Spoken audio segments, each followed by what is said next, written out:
Hello dear. तो आज हम लोग करने वाले हैं क्वेश्चन नंबर 10 से 22 तक के क्वेश्चन को सॉल्व। ठीक है। और मैंने इसके पहले 1 से लेकर 9 तक के क्वेश्चन का वीडियो बना रखा है। अगर आपने उस वीडियो को नहीं देखा है तो डिस्क्रिप्शन में इसका लिंक दिया है, आप जाकर पहले उसे देख लो, फिर अच्छे से इसे करो। तो चलिए करते हैं वीडियो को स्टार्ट और इन सभी प्रश्नों को करते हैं सॉल्व। बहुत दिन से वीडियो नहीं बनाया था, पर अभी आज छठ पूजा भी थी तो आज से वीडियो बनाना शुरू कर दिया। अब इधर रेगुलर आपको वीडियो मिलता रहेगा। ठीक है। तो चलो क्वेश्चन को करते हैं सॉल्व। अपने पास 10 नंबर क्वेश्चन क्या लिखा है देख लो। इसमें लिखा है कि एक मीनार के आधार से जाती हुई एक रेखा पर दूरियां ए व बी पर स्थित दो बिंदुओं से मीनार की चोटी के उन्नयन कोण एक दूसरे को कोटिपूरक हैं। सिद्ध कीजिए कि मीनार की ऊंचाई √AB है। यदि a बराबर 18 मीटर, b बराबर 32 मीटर, तो मीनार की ऊंचाई ज्ञात कीजिए। हमें ये बताना है। ठीक है। मैं थोड़ा आपको पहले इसको समझा देता हूँ अच्छे से कि ये कहना क्या जाता है। और यहाँ पर ये कोटिपूरक का क्या मतलब है आप पहले ये जान लो। ठीक है।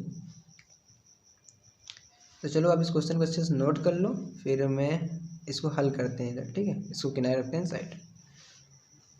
देखो हल करना है। पहले कुछ बातें समझ लो कि कोटिपूरक क्या है। कोटिपूरक कोण जो होता है, कोटिपूरक कोण जो होता है अपने पास, वो होता है जब दो कोणों का योग 90 डिग्री होता है। ठीक है। दो कोणों का योग 90 डिग्री हो। जैसे मान लिया एक कोण ए है और दूसरा कोण बी है। अगर इनको दोनों को जोड़ने पर अगर एंगल 90 डिग्री का है, ठीक है, तो उसे हम कहेंगे कि वो कोण कोटिपूरक कोण कहलाता है। ओके। इसने क्या बोला था, आपने प्रश्न नोट किया तो उसमें आप देख सकते हो कि एक मीनार के आधार से जाती हुई एक रेखा पर दूरियां ए व बी है। अगर हम मान लें कि अपने पास एक मीनार ये है, ये अपने पास एक मीनार है। ठीक है। और यहाँ से अगर हम ये मान लें कि बोला है जाती हुई एक रेखा पर दूरियां ए व बी है, मतलब कि इस मीनार से इस साइड हम थोड़ा चलेंगे, कुछ ए दूरी तक चले, यहाँ से यहाँ तक पूरा मैंने क्या चला, ए दूरी चला। ठीक है। तो ये यहाँ से यहाँ तक का कुछ एंगल बनाता है, यहाँ तक का। ठीक है। और कह रहे कि उस ए व बी दूरियां स्थित दो बिंदुओं की। ठीक है। ए दूरी चलने पर यहाँ पर कुछ एंगल बनाता है वो। ओके। और इससे और आगे जाने पर बी दूरी जाने पर, एक मीनार के आधार से जाती हुई एक रेखा पर दूरियां ए व बी पर स्थित दो बिंदुओं से मीनार की चोटी के उन्नयन कोण एक दूसरे कोटिपूरक है। तो कुछ दूरी वो ए चला, उसके पास बी दूरी चला। ठीक है। पर ये यहाँ से चलेगा ना पूरा टोटल, तो ये पूरी जो दूरी होगी अपने पास कितनी हो जाएगी, बी हो जाएगी। ये टोटल दूरी हो जाएगी बी। ठीक है। तो यहाँ पर जो एंगल बनेगा वो बन रहा है कितना अपने पास, इन दोनों कोणों का कोटिपूरक कोण बन रहा है। ठीक है। तो अगर मैं ये बताऊं कि अपने पास अगर ये एंगल थीटा है, ये एंगल कितना है, थीटा है, तो ये कितना होगा, ये हो जाएगा 90 माइनस थीटा। ठीक है। क्यों, क्योंकि देखो दो कोणों का योग कितना है, 90 डिग्री है। अगर एक कोण अपना ए है, दूसरा कोण क्या होगा, 90 माइनस ए होगा, हम निकाल सकते हैं। ठीक है। तो ये अपना होगा ऐसे फिगर। तुमको बताया है कि हमको इस मीनार की ऊंचाई ज्ञात करनी है। ठीक है। मैं इसको नाम देता हूँ ABC। फिर से आप समझ लो कि एक मीनार है, यहाँ पर एक मीनार AB है, जिससे कुछ दूरी चलने पर बिंदु A और बिंदु B तक की दूरी, इस मीनार से ही चलने पर पहले वो A तक की दूरी चलता है और फिर वो इसी बिंदु से B तक की दूरी टोटल चलता है। तो कहता है कि जो उनके कोण बनते हैं उन्नयन कोण, वो एक दूसरे कोटिपूरक कोण है। कोटिपूरक कोण क्या होते हैं, जो दो कोणों का योग 90 डिग्री है, वो कोटिपूरक कोण कहलाता है। अगर एक कोण थीटा है तो दूसरा क्या होगा, 90 माइनस थीटा, यानी कि अगर एक 30 डिग्री का होगा तो दूसरा 90 में से 30 माइनस कर देंगे, यानी 60 डिग्री का होगा। ठीक है। पर हमको यहाँ पर बताना क्या है, ऊंचाई बताना है, जिसको हम सॉल्व कर सकते हैं। तो अपने पास यहाँ पर क्या है, कैसे करना है, और देखो इसको सबसे पहले हम मान लेते हैं कि माना मीनार की ऊंचाई आप चित्र से देख ही रहे हो, क्या माना हमने, h माना है, ऊंचाई h है। ठीक है। अपने पास यहाँ पर दो त्रिभुज है, एक तो है ए, इसको एक नाम देते हैं, यहाँ पर डी नाम देते हैं, ठीक है, ए डी बी, और एक है ए सी बी। ओके, तो मैं सबसे पहले लेता हूँ ए डी बी, त्रिभुज ए डी बी में अपने पास यहाँ पर ये एंगल पता है कितना है, और यहाँ पर ये लंब दिया हुआ है और ये आधार दिया हुआ है, तो हम लेंगे tan थीटा, ठीक है क्या। तो tan थीटा कितना अपने पास, ये जितना एंगल है, एंगल कितना है 90 माइनस थीटा, तो यहाँ पर हम लेंगे 90 माइनस का थीटा बराबर ये हो जाएगा h अपॉन ए, ठीक है। एक पॉइंट अपने पास ये आ जाएगा।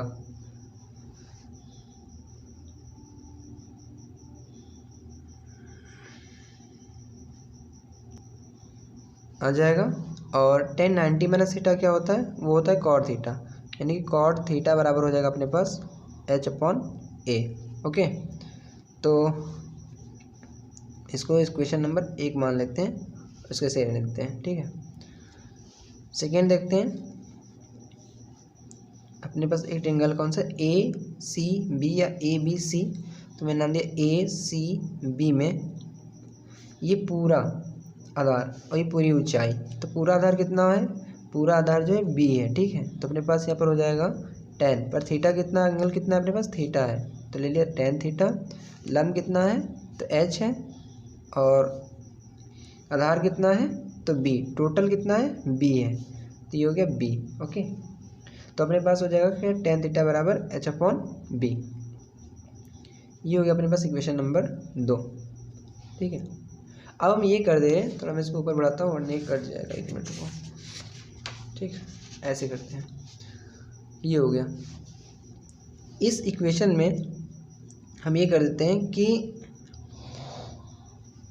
जो यहाँ पर cot थीटा है ये tan थीटा का अपोजिट होता है, मतलब कि अगर हमने इसको इन दूसरों को क्या कर दें, आपस में गुणा कर दें, मल्टीप्लाई कर दें, तो क्या होगा, देखो अगर cot थीटा का मल्टीप्लाई tan थीटा से करेंगे तो अपने पास मिलेगा क्या, cot थीटा को थीटा देते हैं, इसको लिख सकते हैं 1 अपॉन में cot थीटा, तो ये दोनों कैंसिल हो जाएगा, ठीक है।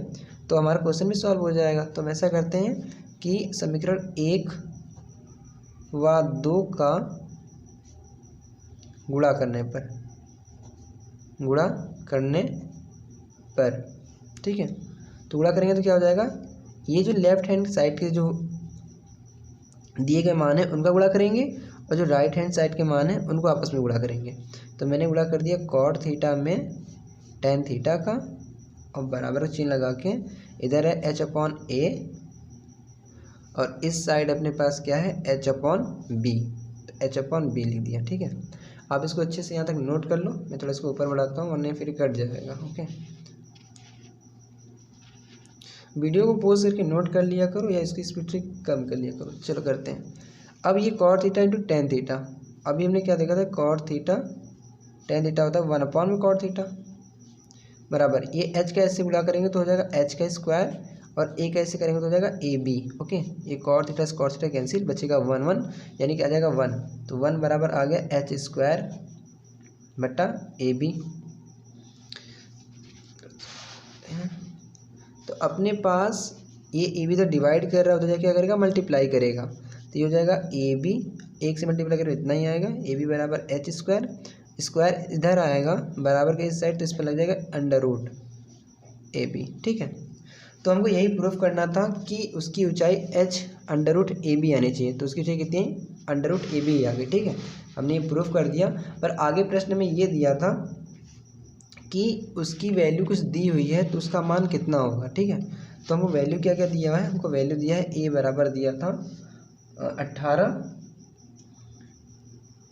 और b बराबर दिया है 32। तो यहाँ पर हम रख के अपनी वैल्यू को निकाल लेते हैं, इसकी ऊंचाई कितनी होगी, ठीक है। तो ऊंचाई कैसे निकालेंगे, अंडर रूट लगाया a की वैल्यू 18 और b की वैल्यू 32 बराबर h। 18 को 32 से गुणा कर देते हैं तो कितना आ जाएगा, या फिर इसको ऐसे कर देते हैं कि 18 कह सकते हैं 9 गुणे 2, ठीक है, और 32 को क्या लिख सकते हैं 16 गुणे 2 बराबर h, ठीक है। 9 दूनी 18, 16 दूना 32, 9 का अंडर रूट कितना होता है 3 होता है, 16 कितना होता है 4 होता है, और इन दो दो का अंडर रूट कितना आ जाएगा 2 बराबर h। तो ये हो जाएगा अपने पास क्या 3 दूनी 6, 6 चौको 24, यानी 24 मीटर उसकी जो है ऊंचाई आ जाएगी मीनार की। ठीक है, तो ये हो गया पूरा क्वेश्चन अच्छे से सॉल्व। आप इसको अच्छे से नोट कर लो, मैं एक बार पूरा क्लियरली दिखा देता हूँ ऊपर से नीचे तक। आप वीडियो को पॉज करके इसको नोट कर लो और फिर चलो करते हैं हम नेक्स्ट वाले प्रश्न को सॉल्व। ओके, चलिए। तो देखो डियर, अपना 11वां प्रश्न दिया है, नदी पर बना एक पुल नदी के किनारे के साथ 45 डिग्री का कोण बनाता है। यदि पुल की लंबाई के अनुदिश दूसरे किनारे तक की दूरी 150 मीटर है तो नदी की चौड़ाई ज्ञात कीजिए। हमको ज्ञात करना है नदी की चौड़ाई। तो देखो फिर इस प्रश्न को कैसे करना हम लोग सॉल्व। पहले इसको अच्छे से समझ लेते हैं। ठीक है, अपने पास अगर ये कोई ये नदी है और नदी के ऊपर कोई पुल बना है। ठीक है, ये नदी के ऊपर पुल बना हुआ है और पुल के ऊपर क्या बोल दिया है कि किनारे के साइड पर इस प्रकार से जो दिया हुआ है, ये इसके किनारे के साइड से इसके किनारे के साइड तक ये जो दूरी दी हुई अपने को, ये दे दिया है 150 मीटर। ठीक है, ये दे दिया है 150 मीटर और बोला है कि नदी पर बना एक पुल नदी के किनारे के साथ 45 डिग्री कोण बनाता है। नदी के किनारे के साथ, ये नदी है जो है बीच की अगर बात करते हैं तो ये किनारे से कितना कोण बनाना है 45 डिग्री के साथ। ठीक है, एंगल बना रहा है। तो ये बोलना है हमसे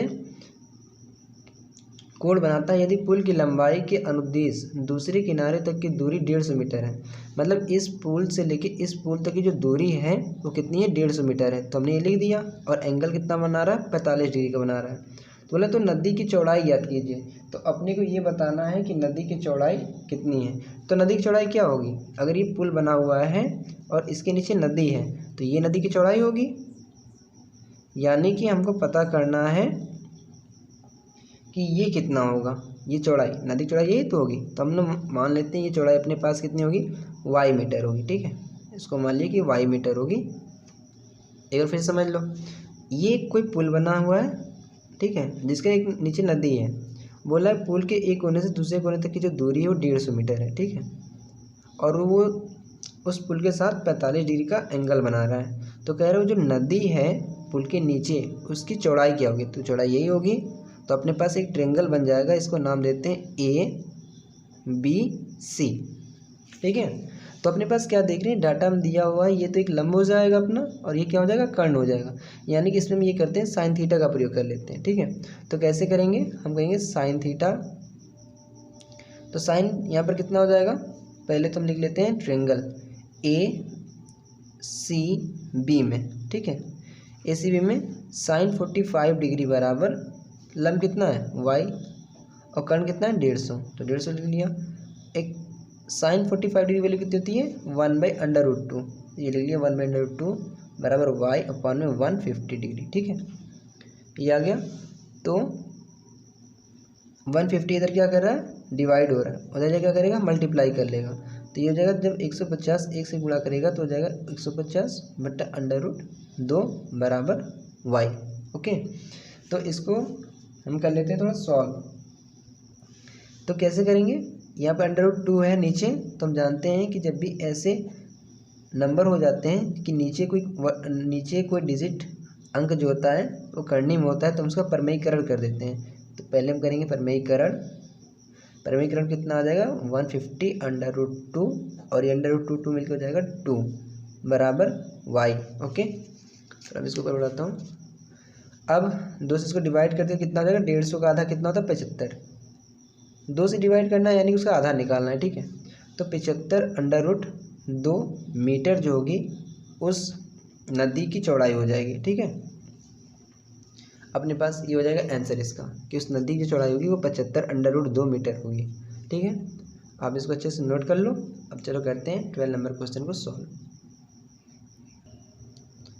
तो देखो डियर, अपने पास जो 12वां नंबर प्रश्न दिया है वो लिखा है सूर्य का उन्नयन कोण उस स्थिति में ज्ञात कीजिए जब किसी ऊर्ध्वाधर स्तंभ की परछाई की लंबाई स्तंभ की ऊंचाई के बराबर हो जाए। ठीक है।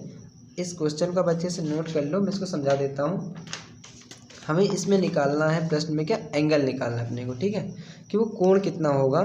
जब इस प्रश्न में कुछ ये बात बोला गया है, 12वीं का अगर हल हम देखें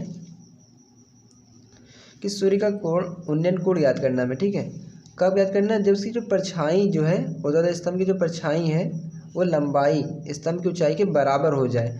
तो अगर मैंने एक ये स्तंभ बनाया, ठीक है, और स्तंभ की परछाई होगी इधर नीचे साइड में, तो अगर बोला जो इसकी ऊंचाई है, मान लीजिए जो इसकी ऊंचाई h है, अगर ऊंचाई कितनी मान ले रहे h है, लंबाई स्तंभ की ऊंचाई के बराबर हो जाए, तो यानी कि ये जो ऊंचाई है खंबे की, ये परछाई की ऊंचाई के बराबर हो, तब इनके ये मिलने से जो यहाँ पर एंगल बनना है वो कितना डिग्री का होगा, ठीक है। इस क्वेश्चन को हमने पहले भी सॉल्व कर लिया, फिर से कर लेते हैं। तो देखो यहाँ अपने पास क्या दिया, ये एक ट्रायंगल बन जाएगा अपने पास ABC का। तो अगर हम देखें, माना वह कोण, जो यहाँ पर कोण बनेगा वो मैंने मान लिया थीटा होगा, ठीक है, वह कोण थीटा होगा, ठीक है। तो तब त्रिभुज ACB में अपने को यहाँ पर लंब पता है और आधार पता है, तो अपना डेटा कौन सा लेंगे, tan का। तो tan एंगल कितना है, थीटा है, तो थीटा ले लिया, tan थीटा बराबर h/h। h से h कैंसिल हो जाएंगे आपस में, तो बचेगा इधर 1, ठीक है। अब आप सोचो जरा कि किसकी वैल्यू 1 होती है tan के फॉर्म में, तो वो होती है 45 की, यानी कि tan 45 डिग्री की। जब tan अगर तुलना करेंगे तो ये tan से tan की कैंसिल हो जाएंगे और बचेगा थीटा इधर का इधर 45 डिग्री, यानी कि थीटा बराबर बचेगा 45 डिग्री। ये क्वेश्चन पेपर में बहुत बार पूछा जाता है, तो इसको आप अच्छे से लगा लो, कोई ज़्यादा कठिन भी नहीं है, एकदम सिंपल सा है, ठीक है। तो अच्छे से देख लो और नोट कर लो। यहाँ तक हो गया अपना क्वेश्चन सॉल्व। अब करते हैं 13वें नंबर प्रश्न को हल, ठीक है। चलो तो देखो डियर, अपने पास जो 13 नंबर प्रश्न है वो क्या लिखा है, मैं एक बार पढ़ देता हूँ, उसके बाद इसको सॉल्व करते हैं। बोला एक हवाई जहाज 3000 मीटर की ऊंचाई पर उड़ता हुआ एक दूसरे हवाई जहाज के ऊपर से गुजरता है। ठीक उसी समय एक बिंदु पर दोनों हवाई जहाज़ों का उन्नयन कोण क्रमशः 60 डिग्री व 45 डिग्री है। दोनों हवाई जहाज़ों के बीच की ऊर्ध्वाधर दूरी ज्ञात कीजिए। अब देखिए हमको ये बताया गया है कि दो जहाज़ हैं, और जो दो जहाज़ हैं, एक जहाज़ एक दूसरे जहाज़ के ऊपर उड़ रहा है और उस समय कुछ एंगल बना रहे हैं। तो सबसे पहले हम प्रश्न को समझते हैं अच्छे से और फिर करते हैं इसको सॉल्व, ठीक है। रुको मैं इसको फोल्ड करते हैं, उसके बाद करते हैं। ये अपने पास हो गया क्वेश्चन, ओके। फिर से पढ़ लेते हैं। एक हवाई जहाज 3000 मीटर की ऊंचाई पर उड़ता हुआ एक दूसरे हवाई जहाज के ऊपर से गुजरता है। एक हवाई जहाज है, चलो जरा पहले रफली समझ लेते हैं थोड़ा सा। एक हवाई जहाज था यहाँ पर, वो 3000 मीटर पे 3000 मीटर पर एक हवाई जहाज उड़ रहा था, उसके ऊपर से वो उड़ने लगा एक दूसरा हवाई जहाज, ठीक है। एक दूसरा हवाई जो जहाज था वो इसके ऊपर उड़ रहा है, एक हवाई जहाज 3000 मीटर की ऊंचाई पर उड़ रहा था।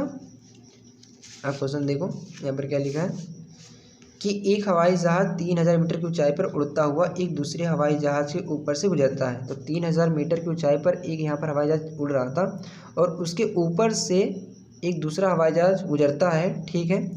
ठीक उसी समय एक बिंदु पर दोनों हवाई जहाज़ों का उन्नयन कोण क्रमशः 60 व 45 डिग्री बनता है।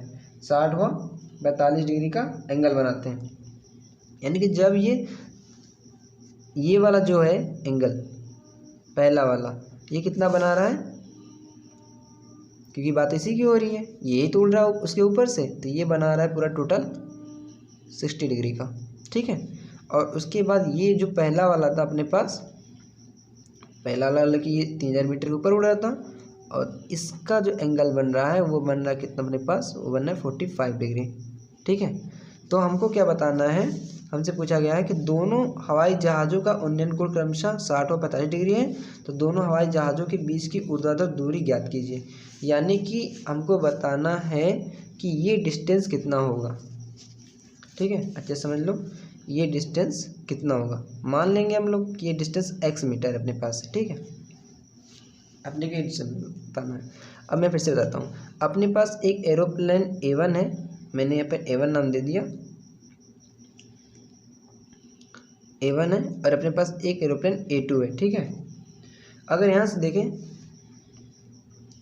ये पहला एरोप्लेन यहाँ पे उड़ रहा था और दूसरा वाला जो एरोप्लेन आया वो इसके ऊपर उड़ रहा था, ठीक है। वो क्या कर रहा था, इसके ऊपर से उड़ रहा था। तो ऊपर वाला जो एरोप्लेन था वो ज़मीन के साथ 60 डिग्री का एंगल बना रहा है और जो पहला वाला था वो 45 डिग्री का कोण बना रहा था। तो अब हमें बताना है कि इनके बीच की दूरी कितनी है, इनके बीच की दूरी कितनी है हमें ये बतानी है, ठीक है। तो चलो हम इसको नाम देते हैं, ये नाम दे दिया B, इसको नाम दे दिया C। अपने पास यहाँ पर देखो दो ट्रायंगल हो जाएंगे, ठीक है। एक तो हो जाएगा कौन सा, पूरा टोटल A2BC, जिसका पूरा एंगल कितना है, ये 60 डिग्री है। और इसका कितना है अपने पास, A1BC, इसका अपने पास दिया है तो एंगल कितना, 45 डिग्री। तो हम पहले लेते हैं, हम पहले ये मान लेते हैं कि माना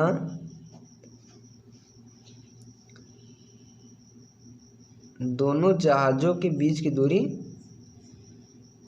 जहाज़ों के बीच की दूरी, बीच की दूरी x मीटर है, ठीक है। एक बार फिर से समझ लेते हैं हम कि एक जहाज़ जो था 3000 मीटर की ऊंचाई पर उड़ रहा था और उसके ऊपर एक अगला जहाज़ आया, वो उड़ रहा है और वो दोनों ज़मीन के साथ जो है 60 और 45 डिग्री कोण बना रहे हैं। तो प्रश्न में ये पूछा जा रहा है कि दोनों जहाज़ जहाँ जहाँ से उड़ रहे हैं उनके बीच की दूरी कितनी है। तो मैंने उसकी दूरी x मीटर मान लिया, वही मैंने यहाँ पर लिख लिया है, ठीक है। अब अपने पास दो ट्रायंगल है, उसमें वर्क करते हैं। तो हम पहले लेते हैं ट्रायंगल A2BC वाला, A2BC, ओके। तो क्या हो जाएगा अपने पास, लेंगे क्या, tan लेंगे। क्यों लेंगे, क्योंकि देखो इसमें जो है अपने पास, अच्छा ये जो आधार है इसको आप BC ही रहने दो, पूरा BC रहने दो, कोई दिक्कत नहीं है। तो एंगल कितना लेंगे हम लोग, 60 डिग्री लेंगे, क्योंकि ये पूरा ट्रायंगल ले रहा है ना, देखो A2BC, तो पूरा एंगल, पूरा त्रिभुज ये जो ले रहा है तो पूरा एंगल कितना है, 60 डिग्री। तो हम 60 डिग्री लेंगे बराबर। लंब कितना अपने पास, ये तो पूरा आ रहा है इसमें A2BC, यानी पूरा ये, यानी कि अगर इस पूरे की बात करें हम तो ये 3000 है यहाँ तक और यहाँ तक ये x है, यानी कि जुड़ेगा तो कितना हो जाएगा, 3000 प्लस का x, ठीक है। अपने पास ये हो जाएगा। तो हम कहेंगे लंब कितना हो जाएगा अपने पास, 3000 प्लस x बटा, और यहाँ पर क्या अपना जो आधार है कितना, BC है, तो BC को BC ही लिख लिया, ठीक है। अब tan 60 की वैल्यू कितनी होती है अपने पास, tan 60 की वैल्यू होती है √3 बराबर 3000 प्लस x अपॉन में BC। तो BC बराबर कितना आ जाएगा सॉल्व करने पर, BC बराबर हो जाएगा 3000 प्लस x बटा √3। इसको इक्वेशन नंबर 1 मान लेते हैं, ठीक है। और हम इसको ऊपर बढ़ाता हूँ, अब इसको अच्छे से नोट भी करते चलो। अपने पास ये ट्रायंगल लिखा है A1BC वाला, देखो ध्यान से, A1BC, ठीक है। तो A1BC में क्या है, ट्रायंगल A1BC, तो मैंने फिर से ले लिया tan, अब क्या लेंगे 45 डिग्री लेंगे, क्योंकि इस ट्रायंगल का जो बनना एंगल वो 45 डिग्री है, ओके। tan 45 डिग्री बराबर, लंब कितना है इसमें दिया 3000, देखो यहाँ से यहाँ तक अगर बात करें तो इसका लंब सिर्फ A1C है ना, तो यह कितना 3000 मीटर है। 3000 बट्टे आधार कितने, आधार तो उतना ही है दोनों के लिए, BC, ठीक है। तो अपने पास tan 45 की वैल्यू होती है 1 बराबर 3000 बट्टा BC, ओके। तो इसको ऊपर बढ़ाता हूँ, ये लिखते हैं। तो ये BC इधर आएगा तो क्या हो जाएगा, BC बराबर हो जाएगा 3000, ओके, मीटर। इसको मान लेते हैं क्वेश्चन नंबर 2। अब देखो हमने क्वेश्चन नंबर 1 में क्या लिखा है, BC बराबर 3000 प्लस x बट्टे √3, और यहाँ पर अपने पास आया BC बराबर 3000 मीटर। तो हम लोग क्या करते हैं, समीकरण 1 और 2 को जो LHS की साइड की जो वैल्यू है वो आपस में क्या है, दोनों ये इक्वल है, तो ये भी आपस में क्या होंगे, इक्वल होंगे। तो इसको रख लेते हैं समीकरण 1 व 2 से, 1 व 2 से। तो 3000 प्लस x बटा √3 बराबर 3000 हो जाएगा अपने पास, ठीक है। √3 इधर क्या कर रहा है, डिवाइड कर रहा है, यानी भाग दे रहा है, तो इधर क्या करेगा, मल्टीप्लाई करेगा। तो तो हो जाएगा 3000 प्लस x बराबर 3000 √3। ओके, अब हमको तो निकालना है ये x क्या है, दोनों जहाज़ों के बीच की दूरी है और हमें यही ज्ञात करना है। तो हम इस 3000 को इधर भेजेंगे तो हो जाएगा, ये प्लस में हो जाएगा तो माइनस में हो जाएगा। तो इधर का 3000 √3 उतारा और ये इधर आया तो हो गया माइनस का 3000। ठीक है, तो x बराबर 3000 ले लिया हम लोगों ने कॉमन, और यहाँ पर बच जाएगा √3 - 1। ठीक है, तो x बराबर कितना हो जाएगा अपने पास 3000, और यहाँ पर हो जाएगा कितना √3 - 1 है, तो इसकी वैल्यू कितनी है 3√3 की 1.732 - 1। ठीक है, √3 की मैंने यहाँ पर वैल्यू रख दिया। अब इसको अच्छे से सॉल्व करते चलो साथ में। तो देखो इसको अब क्या करते हैं, 1.732 को इसमें से माइनस करेंगे तो अपने पास कितना आ जाएगा, और फिर इसको रख के सॉल्व कर लेते हैं। ठीक, अपने पास हो जाएगा x बराबर 3000 गुणा, घटाने पर कितना आएगा, अगर इसमें से घटाएंगे तो आएगा अपने पास 0.732। ओके, अगर इस 0.732 का हम इस 3000 में मल्टीप्लाई करेंगे तो अपने पास लगभग आ जाएगा, आप मल्टीप्लाई करके देख लेना, 1268 मीटर आ जाएगा अपने पास। ठीक है, आप मल्टीप्लाई करके देख लेना, इतना ही आपका आएगा, और जितना आएगा उतना आप लिख लेना। वही होगी क्या, उन दोनों जहाज़ों के बीच की दूरी, यानी कि दोनों जहाज़ों के बीच की दूरी क्या आएगी 1268 मीटर आ जाएगी। ठीक, मैं इसको एक बार पूरा दिखा दे रहा हूँ, आप इसको अच्छे से सॉल्व कर लो।